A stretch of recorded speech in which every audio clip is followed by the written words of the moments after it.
नमस्कार शेतकरी बांधवांनो, ॲनिमल वर्ल्ड मराठीमध्ये तुमचं मनपूर्वक स्वागत. मित्रांनो, जर आपल्या जनावरांचं आरोग्य चांगलं ठेवायचं असेल, दूध उत्पादन वाढवायचं असेल आणि त्यांना आजारांपासून वाचवायचं असेल, तर सगळ्यात महत्त्वाची गोष्ट आहे योग्य गोठा व्यवस्थापन. आजच्या या व्हिडिओमध्ये आपण जाणून घेणार आहोत की आदर्श गोठा कसा असावा, स्वच्छता कशी ठेवावी आणि ऋतूनुसार जनावरांची काळजी कशी घ्यावी.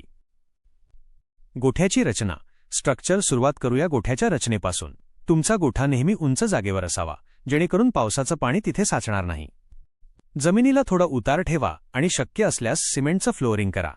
यामुळे स्वच्छता करणं सोपं जातं आणि गोठा नेहमी कोरडा राहतो. 2. स्वच्छता आणि जंतुनाशक, हायजीन. दुसरा महत्त्वाचा मुद्दा म्हणजे स्वच्छता. दररोज शेण आणि गोमूत्र वेळेवर साफ करा.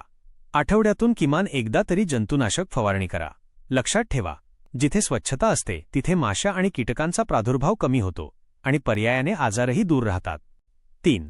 हवा आणि प्रकाश, व्हेंटिलेशन.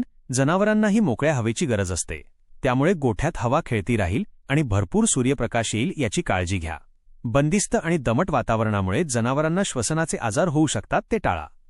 4. पाण्याची व्यवस्था, वॉटर मॅनेजमेंट. पाणी हा आरोग्याचा पाया आहे. जनावरांना नेहमी स्वच्छ आणि ताजे पाणी द्या. पिण्याच्या पाण्याची टाकी नियमितपणे घासून पुसून स्वच्छ ठेवा. घाण पाण्यामुळे पोटाचे विकार वाढतात, हे विसरू नका. 5. हंगामी काळजी, सीझनल केअर. आता बोलूया ऋतूनुसार बदलांबद्दल. उन्हाळ्यात जनावरांना उष्णतेचा त्रास होतो, त्यासाठी छतावर पाणी शिंपडा किंवा गोठ्यात सावलीची उत्तम सोय करा. पावसाळ्यात मात्र गोठा ओलसर राहणार नाही याची दक्षता घ्या आणि जनावरांना कधीही ओलसर चारा देऊ नका.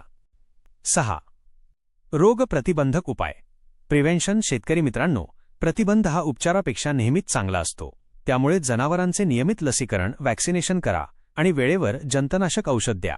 जर एखादं जनावर आजारी पडलं तर त्याला इतर जनावरांपासून वेगळं ठेवा आणि तातडीने पशुवैद्यांचा सल्ला घ्या.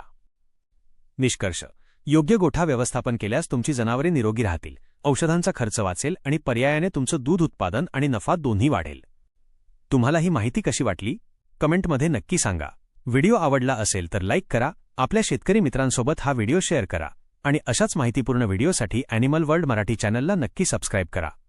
धन्यवाद.